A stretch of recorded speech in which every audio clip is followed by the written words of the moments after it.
नोंथाङा नैबे मोनाबिलि समाव मिडिया हांख्रायनायनि गुबै उद्देश्यआ मा? गुबै उद्देश्यआ जाहैबाय आङो थांनाय सुनिबार 2 तारिखखालि प्रकाश इउटुबार आरो बेजों लोगोसे गीता आरो बिरबल होननायनि सायाव आं मोनसे भिडिअ आपल'ड खालामदोंमोन फेसबुकआव। दा बे भिडिअ आपल'डआ जाहैबाय माने आंहा माखासे फैसा मोननांगौ दं प्रकाशनाव आरो प्रकाश इउटुबारा फैसा लादोंमोन नालाय बे फैसाखौ आङो रिकभार खालामफिननो थाखाय आङो मोनसे भिडिअ आपल'ड खालामदोंमोन। बेवहाय आंनि बे मोननांगौखौ रिकभार खालामनो थाखाय माने आङो माखासे खोथा बुंनायाव आङो नैबे बिरबल आरो गीतानि पार्सनेल लाइफआवबो हाबनाय जादोंमोन आरोखि। दा बेखौ आं क्लियारफाइ होनो नागिरनानै नोंथांमोनखौ दिनै लिंहरनाय जादों जे मालायफोरनि खोनानाय बाथ्राखौ लानानै आङो गीता आरो बिरबलनि गेजेराव जे माने बयफ्रेन्ड गार्लफ्रेन्ड होननाय मोनसे सोदोब ओंखारदोंमोन। दा बेफोरो माने मोनसे जुस आरोखि बे रागानि खेथ्रआव ओंखारदों। बेखौ आं दिनै माने मिडियानि सिगाङाव नोंथांमोननि सिगाङाव आं बुंबाय जे बे जेबो नङा, बे मिसा खोथा आरो आंबो बे खोथाफोरखौ मालायनिफ्राय खोनानानैसो बुंदोंमोन। दा आङो बेखौनो क्लियार होनो नागिरदों जे बिरबल आरो गीतानि माने सानैनि गेजेराव बेबादि जेबो गोथौ सोमोन्दो गैया। आं दिनै माने गोबां मानसिनाव सोंनानै आङो क्लियार लानानै मोनबाय बेबादि नङा।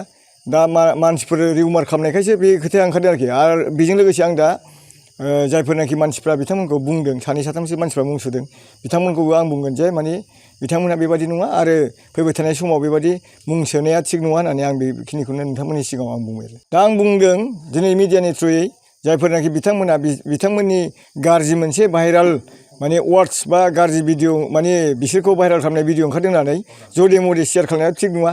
मानसिफोरखौ माने मोजाङै डिटेल्स खबर लानानै आजिखालिथ' नोङो ससियेल मिडियाफ्राव जायनो हायो बेनो बांसिनानो माने बखिलायनाय जुग आरोखि। दा जिनिसफोरखौ बखिलायनो मोन्दों होननानै आननेसेसारि माने शेयार खालामलाबाय थानायाबो थिग नङा। बिथांमोनखौ आं खावलायदों गतिके शेयार खालामनायनिफ्राय गोजानाव थाथों आरो माखासे भिडिअफोर आपल'ड होनाय दंबा दानथों। खारन बिस्राबो फेमिलि दङ, न'खर दङ, बेनि थाखाय आं खावलायनाय जाबाय।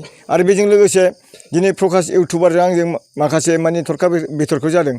दा ससियेल मिडियाआव आंबो होदों प्रकाश इउटुबारा आंनिफ्राय डाइरेक्ट फैसा लादों माने गीता आरो बिरबलनि दारैनो फैसाखौ लादोंमोन। आंबो थांफादोंमोन। दा बिथाङा नङा होन्दोंमोन, खिन्थु दिनै प्रुफ जाफैबाय। बिथाङा आंनो नै दासो आधा घन्टा 1 घन्टानि सिगाङावनो फैसाखौ हरबाय। आं 8थानि गेजेरावनो फैसाखौ बिदोंमोन दाखालि ससियेल मिडियाआवबो। दा बिथाङा 8था जानायनि सिगांनो आंनो बे आंनि मोननांगौ फैसाखौ बिरबल गीतानि थ्रुयै बिथाङा हरबाय। दा बेनि थाखाय आं प्रकाश भाइखौबो बुंगोन जे थेंक इउ प्रकाश भाइ, नोंथाङा जे बेबायदि बुजिनानै आंनो फैसाखौ हरफिनदों बे बिराद मोजां खोथा। आरो बेबायदिनो इयुनाव नोङो मोजां खामानि मावलां, नोंनि केरियारखौ बानायनानै ला, बेखिनिखौ आं प्रकाशखौ खावलायदों। दा बे हिसाबै आङो जोबोद खुसि आरोखि। प्रकाशनि सायावबो आंहा गाज्रि मोननाय गैला, खारन आंनि माने फेक्टरानो माने जेबो गैया बाहाय। खालि मेटारा जाहैबाय माने बै फैसानि थाखायल'मोन नालाय, फैसा लानो थाखाय। दा फैसाखौ मोनबाय हिसाबै आं प्रकाश फंबायखौ आं जेबो गाज्रि मोननाय गैया। बेखिनिखौनो आं नोंथांमोननि सिगाङाव बुंबाय। आरो प्रकाश फंबाया फैबाय थानाय समाव आंनि सायाव जुदि उल्था बुजिदोंबा बे गावनि खोथा, खिन्थु आंहा बावहाय जेबो गाज्रि मोननाय गैला। फैसा मोनबाय, बास जोब्बाय, नङा होमबा? फैसानि थाखायसो आं बे माने ससियेल मिडियाआव बे भिडिअखौ आपल'ड होनाय जादोंमोन। दिनै दा 6थासो टाइम जाबाय, जेनेबा आं फैसाखौ मोनबाय, जोबोद खुसि आरोखि। दा आङो प्रकाश फंबायखौ बुंहरबाय थेंक इउसै प्रकाश फंबाय। आरो बेबायदिनो नोङो समाजनि रायजोनि नों मोजां खामानि मावलां, बेखिनिखौ आं खावलायनानै फैजोबबाय।